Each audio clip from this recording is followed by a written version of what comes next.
नमस्कार, शाम के 4 बज चुके हैं और हाजिर हूं मैं आयुष चित्रांश दिन की 4 बड़ी खबरों को लेकर। बुलेटिन में सबसे पहले बात करेंगे कोरोना के चलते महाराष्ट्र से लगी हुई सीमाओं की, जो कि सील रहेंगी।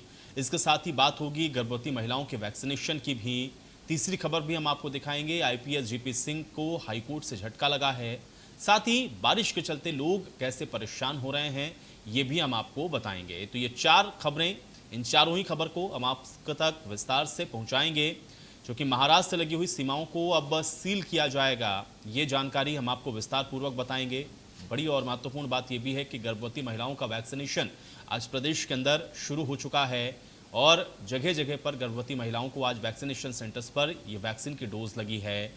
इसके अलावा आईपीएस जीपी सिंह को हाईकोर्ट से बड़ा झटका लगा है। इस खबर की भी विस्तार पूर्वक जानकारी हम आप तक पहुंचाएंगे। और बारिश से आप देख रहे हैं कि पूरा मध्य प्रदेश तरबतर है।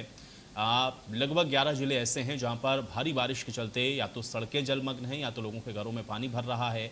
और बारिश की वजह से निगम की जो पोल हैं वो भी कैसे खुल रही हैं, ये भी हम आपको विस्तार पूर्वक बताएंगे। तो ये चारों ही बड़ी खबर हैं, इस पर विस्तार पूर्वक हम आपको एक एक करके ये जानकारी देंगे कि आखिर इनके पीछे की इनसाइड स्टोरी क्या है, महाराष्ट्र से लगी हुई सीमाएं क्यों सील होंगी, और इसके अलावा भी अन्य जो खबरें हैं वो हम आप तक विस्तार पूर्वक बताएंगे।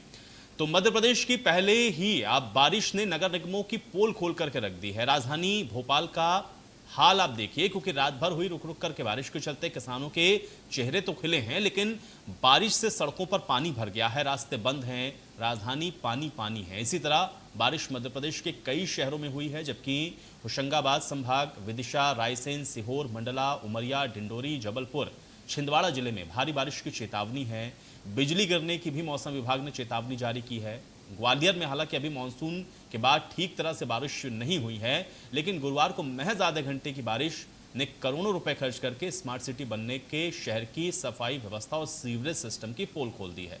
शहर के ऐसे कई चौराहे हैं जो कि जलमग्न हैं, लोगों का पैदल निकलना मुश्किल है। खंडवा में भी नगर निगम और जिला प्रशासन की उदासीनता की वजह से लोगों के लिए आफत है। यहाँ रेलवे स्टेशन के सामने सड़कें तालाब में तब्दील हो चुकी हैं।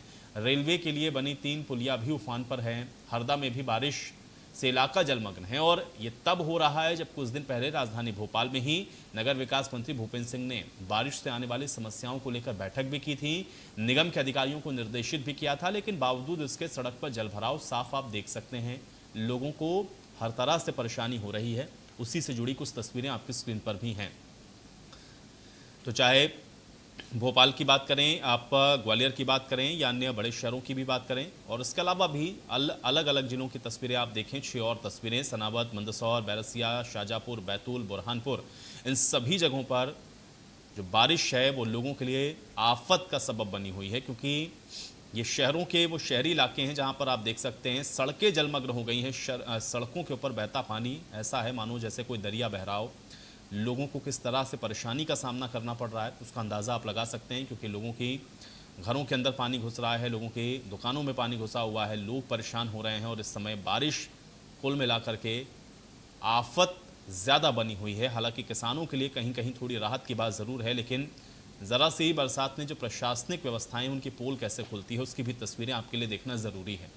क्योंकि निगम प्रशासन ये बार बार दावे करता है, हर मानसून से पहले, हर बारिश से पहले यही दावे होते हैं कि तैयारियां पूरी हैं, इस बार जलभराव का सामना नहीं करना पड़ेगा, शहरी क्षेत्र के अंदर लोगों को किसी तरह की दिक्कत नहीं होने दी जाएगी, ड्रेनेज और सीवरेज सिस्टम को दुरुस्त कर दिया गया है। लेकिन जब बारिश होती है तो उसके बाद हालात कैसे होते हैं उसकी तस्वीरें साल दर साल वैसी ही होती हैं, इसमें कोई परिवर्तन नहीं। सनावद, मंदसौर, बैरसिया, शाजापुर, बैतूल, बुरहानपुर, इन सभी जगहों की तस्वीरें आप देख लें।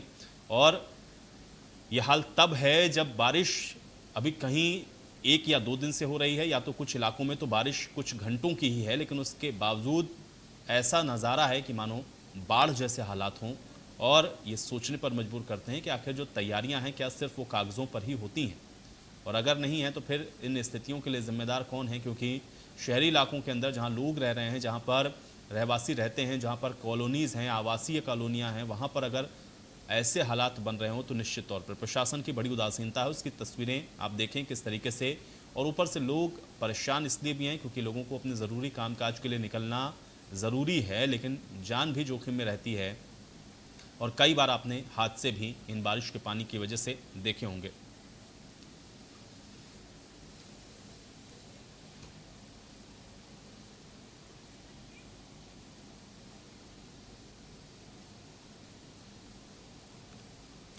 और चलिए इसी पर बातचीत करते हैं। कुलभूषण सक्सेना हमारे साथ, हमारे सहयोगी जुड़ रहे हैं और अमित पवार भी मेरे साथ जुड़े हुए हैं। दोनों से ही मैं बातचीत करूंगा और चेतन भी हमारे साथ ग्वालियर से जुड़े हैं। लेकिन कुलभूषण, सबसे पहले मैं आपके पास आता हूं। कुछ तस्वीरें अभी हम लोगों ने देखी।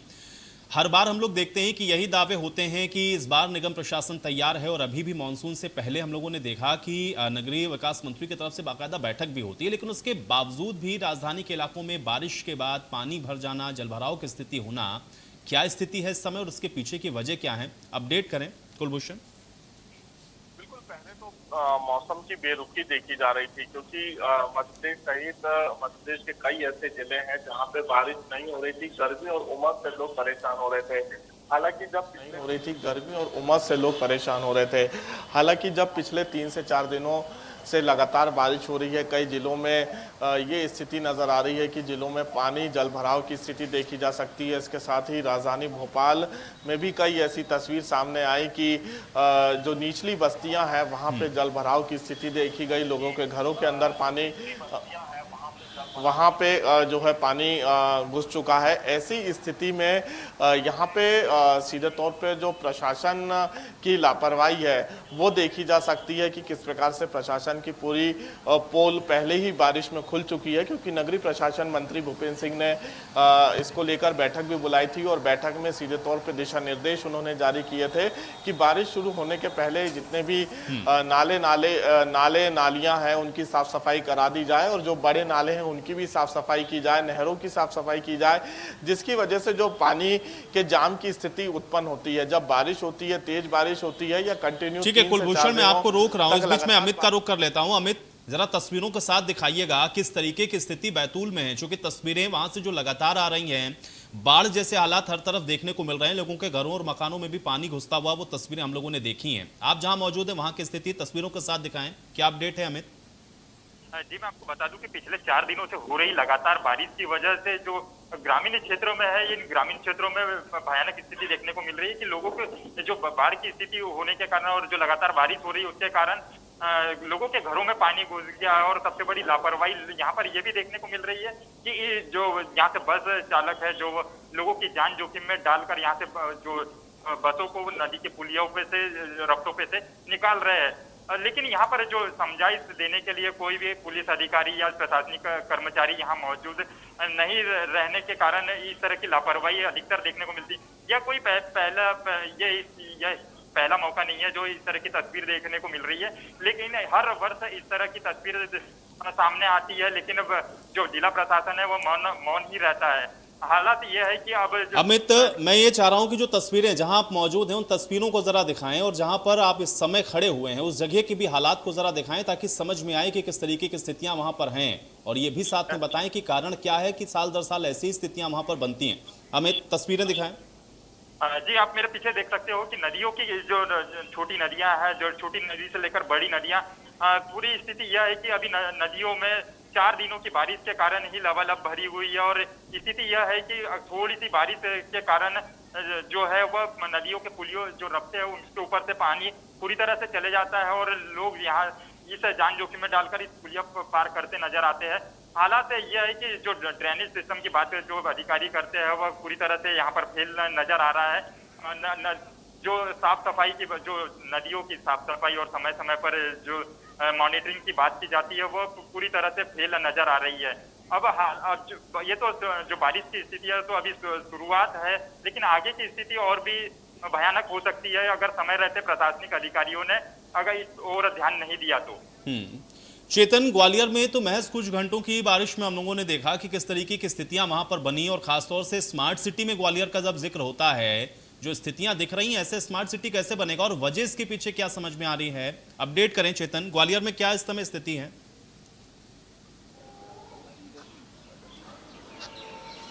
बिल्कुल आयुष, ग्वालियर में सबसे बड़े सवाल यही होते हैं कि ग्वालियर को नाम के लिए स्मार्ट सिटी कहा जाता है और नगर निगम और स्मार्ट सिटी की जो ग्वालियर में काम किए उनकी पोल अब कहीं ना कहीं चंद घंटों की बारिश ने खोल दी है। ग्वालियर में महज आधा घंटे की बारिश हुई, यानी कि 15 मिलीमीटर के लगभग बारिश बारिश हुई और शहर में 2 दिन में लगभग 110 मिलीमीटर बारिश हो गई, लेकिन शहर में बाढ़ जैसे हालात बन गए। लगातार शहर के जो मुख्य मार्ग हैं वहाँ पर बाढ़ की स्थिति बन गई है। ऐसे मैं आपको तस्वीरें दिखाना चाहूँगा। ये ग्वालियर का महापौर कार्यालय के पास स्वर्ण रेखा नदी है। यहाँ पर वो तस्वीर है कि पूरा ये सूखी नदी थी कुछ दिन पहले, 2 दिन पहले की अगर बात करें तो सूखा पड़ी हुई थी, लेकिन शहर का जो नाले का पानी है, पूरी जो नदी है नाले में तब्दील हो गई और यहाँ से पूरा जो शहर की गंदगी है, पानी है, सीवर का पानी, नाले का पानी, वो पूरा यहाँ से बह रहा है। यानी कि इस नदी में करोड़ों रुपए स्मार्ट सिटी के द्वारा और नगर निगम के द्वारा खर्च कर दिए गए और इसके नीचे 10 फुट नीचे एक पाइपलाइन डाली गई थी 5 फुट की, कि जहाँ से शहर का जो गंदा पानी है, नाले का पानी, वो सब निकल सके। लेकिन ये तस्वीरें बता रही हैं, सामने आप ठीक सामने देख सकते हैं महापौर कार्यालय है और महापौर कार्यालय के सामने ये पूरी जो सूखी नदी हुई थी पूरी गंदे नाले से भर गई है। इस शहर की पूरे शहर की जो गंदगी है वो यहाँ पे जमी हुई है। अब कहीं ना कहीं तस्वीरें बयां कर रही हैं कि ग्वालियर जिस तरह से स्मार्ट सिटी कहा जा रहा है, जिस तरह से लगातार लापरवाहियां स्मार्ट सिटी के सामने आ रही हैं, तो कहीं ना कहीं तस्वीरें बयां कर रही हैं कि कैसे ग्वालियर स्मार्ट सिटी बनेगा, क्या इसी को स्मार्ट सिटी कहते हैं। इसी को लेकर ग्वालियर में कांग्रेस भी धरना प्रदर्शन कर चुकी है और नगर निगम की लापरवाही उजागर कर चुकी है। कांग्रेस ने भी, विपक्ष भी लगातार इस पर कटाक्ष कर रहा है कि लगातार जिस तरह से स्मार्ट सिटी के दावे कहे जा रहे हैं कि ग्वालियर शहर स्मार्ट बनाया जा रहा है, आप साफ तौर पर गंदगी देख सकते हैं किस तरह की पूरे ग्वालियर शहर की जो गंदगी है। खैर इसमें कहा गया था कि जिसमें नदी अच्छी तरह विकसित की जाएगी, उसमें मोटर चलाई जाएंगी, लेकिन उसके बावजूद भी इस तरह के हालात कहीं ना कहीं शहर के ये तस्वीरें बता रही हैं। चेतन, जो तस्वीरें आप दिखा रहे हैं, निश्चित तौर पर इन तस्वीरों को देख करके ही हम ये अंदाजा लगा सकते हैं कि चिराग तला अंधेरे वाली भी ये जो स्थिति है वो साफ तौर पर देखने को मिल रही है। इस बीच हमारे साथ एक और सहयोगी छिंदवाड़ा से जुड़ रहे हैं, अशफाक, उनका भी मैं रुख कर लेता हूं। अशफाक, मुझे ये बताएं कि इस समय छिंदवाड़ा में फिलहाल क्या स्थिति है?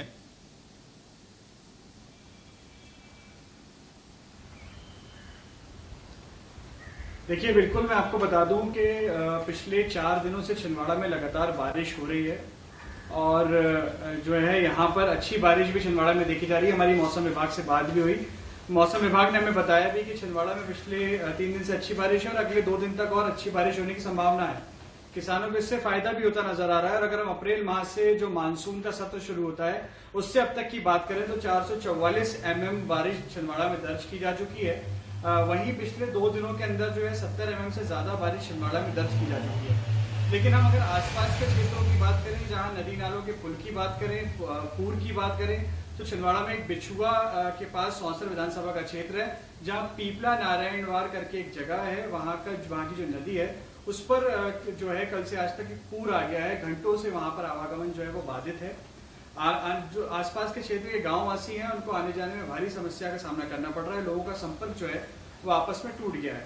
वहीं छिंदवाड़ा की सौंसर विधानसभा ही का एक मामला जो सामने आया पिछले 2 दिन पहले, जो छिंदवाड़ा के एक राज्य मंत्री दर्जा प्राप्त सदस्य हैं, वो VIP यहाँ से नागपुर की तरफ जा रहे थे। उस दौरान जो है रास्ते में एक पुल पड़ता है बसौड़ा करके, जहाँ पर 1.5 फीट तक पानी था, घुटनों तक पानी था, उनकी गाड़ी वहां फंस गई। तो ये तमाम नज़ारे भी हो रहे हैं। बारिश की वजह से किसानों को कहीं फायदा होता हुआ भी नजर आ रहा है, लेकिन कहीं कहीं जो है आवागमन भी बाधित हो रहा है, लोगों को परेशानी का सामना भी करना पड़ रहा है। जी अमित, मुझे ये बताएं, चूंकि बस की तस्वीरें भी हम लोगों ने देखी थी, बारिश में जब पुलिया पूरी तरीके से डूबी हुई है उसके ऊपर भी जान जोखिम में डाल करके, लोगों की जान को आफत में डालते हुए बस वाला आराम से बस को लेकर के जा रहा। पहले भी आपने बताया कि इस तरीके की तस्वीरें से पहले भी सामने आती रही हैं, वहां पर इस तरीके की लापरवाही साल दर साल देखने को मिलती है।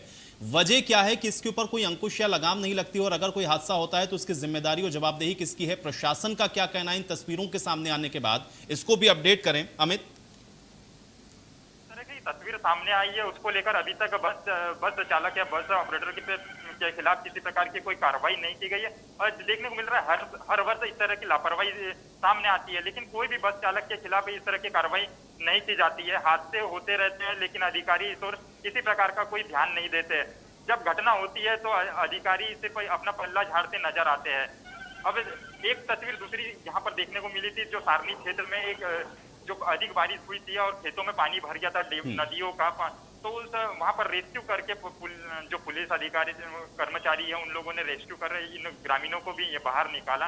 लेकिन जो सबसे बड़ी बात है लापरवाही की, लेकिन लापरवाही में किसी प्रकार की कोई कार्रवाई नहीं होती है और इसका असर यह होता है कि लोग लगातार इस तरह के जो बाढ़ में पार नदियों को पार करते नजर आते हैं। अगर समय रहते कार्रवाई करें तो इस तरह की तस्वीर भी सामने नहीं आएगी और लोग सुरक्षित रहेंगे। चेतन, एक चीज और मैं आपसे जानना चाहूंगा, चूंकि नगर निगम के सामने का जो नजारा आपने दिखाया, क्या हम ये मान के चलें कि जब नगर निगम के सामने की स्थिति इस तरीके की है, जहां पर खुद महापौर बैठ रहे हों, जिनके ऊपर जिम्मेदारी इस वक्त सबसे बड़ी यह है कि वो साफ सफाई को सुनिश्चित करें। ठीक है, चेतन से मेरा संपर्क टूटा हुआ है, एक बार फिर से मैं अजय आपके ही पास आता हूं। अमित भी मेरे साथ जुड़ गए हैं खंडवा से। अमित, इस समय क्या अपडेट है आपके पास, वो भी बताएं। रोक के रखना जरा, किसी को जाने आने। अमित, आप सुन पा रहे हो तो अपडेट दें और तस्वीरें भी दिखाएं अगर आपके आसपास पानी हो। दावे करता है जी जी आयुष, मैं बता दूं, अगर खंडवा की बात करें तो नगर निगम यहां हर साल दावे करता है कि बारिश के पहले पूरी तरह से साफ सफाई कर दी गई है, लेकिन पहली ही बारिश में यहां नगर निगम की पोल खुलकर सामने आ गई है। आज खंडवा का जो रेलवे स्टेशन के सामने का क्षेत्र है वहां पूरा जल भरा हो गया। उसके अलावा अगर परदेसीपुरा की बात करें तो यहां के रहवासियों को भी परेशानी का सामना करना पड़ा। इसके अलावा जो सूरजकुंड का क्षेत्र है वहां भी वन विभाग के जो लोग हैं, जो कर्मचारी हैं, उनके घरों में पानी घुस गया। इस समय मैं परदेसीपुरा क्षेत्र में हूं। सुबह यहां पर जल भरा हुआ था, बारिश अभी थम गई है, इसलिए यहाँ पर राहत नजर आ रही है। लेकिन वो जो लोग हैं जिन्होंने परेशानी का सामना किया, उनसे बात करने की कोशिश करते हैं। किस तरह की स्थिति सुबह यहाँ पर थी? सर, सुबह यहाँ पर घुटनों तक पानी था और घरों में तो और ज्यादा था। इस रोड पर ही घुटने घुटने तक पानी था और सब घर डूब चुके थे। इधर के पीछे के एरिया का पूरा डूब चुका था और लोगों के घरों में परेशानी बहुत है। गरीब लोग हैं, एरिया पूरा गरीब बस्ती है और नाले की सफाई नहीं होती है। नगर निगम वाले बराबर नाले की सफाई नहीं करते। कुछ घर सर ऐसे बने हैं कि जहाँ पर उसमें नाले में जगह थोड़ी सी, बस इतनी जगह है सर, वो जगह वो साफ नहीं करते और उसको हटवाते भी नहीं है। वो अतिक्रमण पर नाले पर बना हुआ घर है और इतनी जगह है। यहाँ पर एक चौरे जी का घर है, उसमें केवल इतनी जगह से पानी निकलता है। आप सोचिए, आप इतना बड़ा नाला है और इतनी जगह से पानी कैसा निकलेगा? आप बताइए, आपका नाम बताइए और ये बताइए कि किस तरह की आपकी शॉप है और किस तरह की परेशानी आपको उठानी पड़ी। मेरा नाम शेख अमीन, फ्रिज रेफ्रिजरेशन खंडवा में मेरी दुकान है। और यहाँ पर जो सवेरे मतलब जो पानी की जो समस्या बनी, तो कम से कम मेरे तो फ्रिज वगैरह भी पूरे डूब गए थे, वॉशिंग मशीन वगैरह भी टूटे, फिर दुकान में अंदर तक के पानी चला गया और बहुत सारी परेशानी होती है। हर बार मतलब यही कंडीशन बनती है कि बस ये यहाँ पर जब बरसात होती है और पूरा पानी यहाँ पे पूरे घरों में भरा जाता है और नालों की सफाई होती नहीं है। नाला मतलब कम से कम 5 से 6 फीट गहरा है और अभी कम से कम ये 3 फीट गहरे पर है। तो आयुष, मैं आपको बता दूं कि ये परदेसीपुरा क्षेत्र है खंडवा का और मैं आपको तस्वीरें दिखाना चाहूंगा। ये जो नजर आ रहा है ये क्षेत्र, यहाँ पर सुबह से बेहद भयानक जल भराव था और ये नाले का बहाव देखा जा सकता है कि किस तरह से यहाँ से पानी गुजर रहा है। और ये पूरा पानी सुबह यहाँ पूरी गलियारे में जमा हो गया था और लोगों के घरों में घुस गया था पानी। हम यहाँ बात करने की कोशिश करेंगे। चलिए अमित, फिलहाल के लिए बहुत शुक्रिया हमारे साथ जुड़ने के लिए। तो हालांकि आप देख रहे हैं कि शहर शहर जो पानी है वो इस समय लोगों के लिए मुसीबत का सबब बना हुआ है। बढ़ेंगे आगे। बैतूल में भारी बारिश से ताप्ती बैराज का टूटने का मामला भी सामने आया है और इसके बाद कई किसानों के खेत में पानी घुसा। इससे किसानों की फसलें भी बर्बाद हो गईं। इस मामले की सूचना मिलते ही नगरपालिका के अधिकारी मौके पर पहुंचे हैं। आपको यहां पर यह भी बता दें कि पिछले साल भी बैराज टूटा था। नगरपालिका की अस्थायी व्यवस्था यहां पर थी, इसके बाद ये बैराज फिर से टूट गया। इससे नगरपालिका की लापरवाही अब सामने आई है। 7 करोड़ रुपए की लागत से यह बैराज बनाया गया था।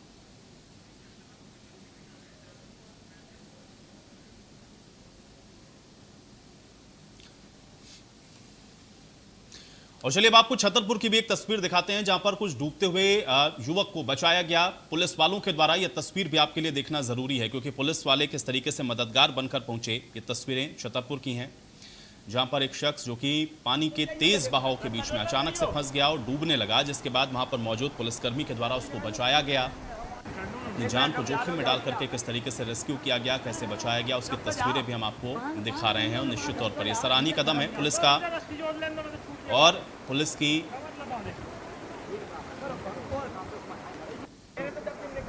रेस्क्यू करने के बाद अब पुलिस की इस कार्यशैली की भी तारीफ हो रही है। छतरपुर की तस्वीरें हम आपको दिखा रहे हैं जहां पर आप देखें किस तरीके से डूबते हुए शख्स को बचाया गया है। तस्वीरों के साथ आप देखें लगातार आप देख रहे हैं कि भारी बारिश और नदियों का जलस्तर लगातार बढ़ रहा है। लोग जान की परवाह न करते हुए भी अपनी जान को जोखिम में डालते हैं और उसकी वजह से भी ये हादसे होते हैं। लेकिन अब छतरपुर के अंदर ये जो तस्वीर सामने आई, इसमें एक पुलिस वाले के द्वारा कैसे रेस्क्यू किया गया है, वो तस्वीरें आपकी स्क्रीन पर हैं।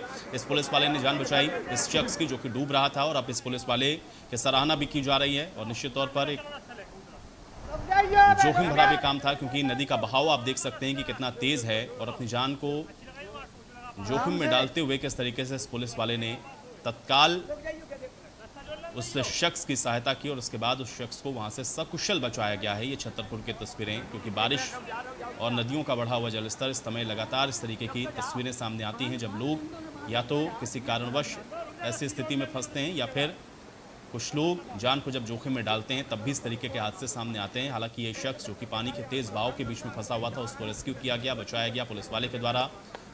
और ये रेस्क्यू की तस्वीरें आपके स्क्रीन पर हैं, जहां पर आप देख सकते हैं किस तरीके से पुलिस ने इस शख्स की जान बचाई है। पवन हमारे साथ, हमारे सहयोगी जुड़ गए जानकारी के साथ। पवन, ये बताएं कि छतरपुर की तस्वीर हम देख पा रहे हैं जिसमें पुलिस वाले के द्वारा रेस्क्यू किया गया, एक शख्स को बचाया गया, पूरा मामला क्या है, क्या जानकारी? जी बिल्कुल, आपको बता दें कि पुलिस वाले को जैसी ही सूचना मिली थी थाना राजनगर थाना प्रभारी के, तो वहां पे मौके पर पहुंचकर देखा तो 2 लोग टापू फंसे हुए थे, जिसको लेकर के उन्हें आनंद फानन में जो रेस्क्यू टीम थी उसको आने में टाइम लगना था, जिस कारण से उन्होंने एक रस्सी के माध्यम से खुद नदी में कूद गए और वहां पे उन लोगों को जान बचाने में प्रयास किया। साथ ही साथ इसे खबर के माध्यम से जैसे ही जानकारी लगी तो गृह मंत्री जी के माध्यम से उन्होंने भी इस पे टूट के बाइट देकर के जानकारी दी है कि जो थाना प्रभारी के यह काम किया गया है वो हौसले के बाकायदा काबिल तारीफ है। शुक्रिया पवन बातचीत के लिए।